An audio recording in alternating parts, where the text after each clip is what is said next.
This is 11:45 in the morning. I did a video earlier.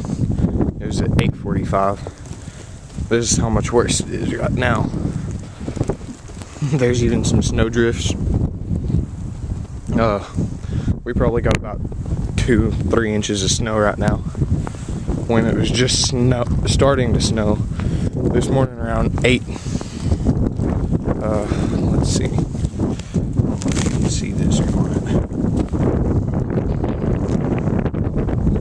But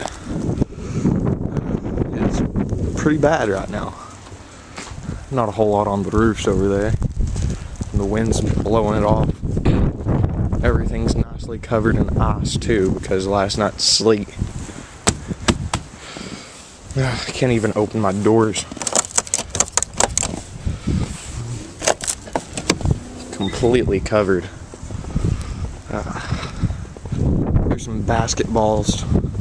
You can see how much snow almost completely. See that? It's pretty deep. And it's not supposed to stop for another not few hours, about another 12 hours. Or even more. This is probably going to be one of the worst snows we've seen in a long time. I really wish I could get in here. At least to warm it up a little bit. But anyway, I'll post another video later. Just to show y'all how much more we're getting. See y'all later.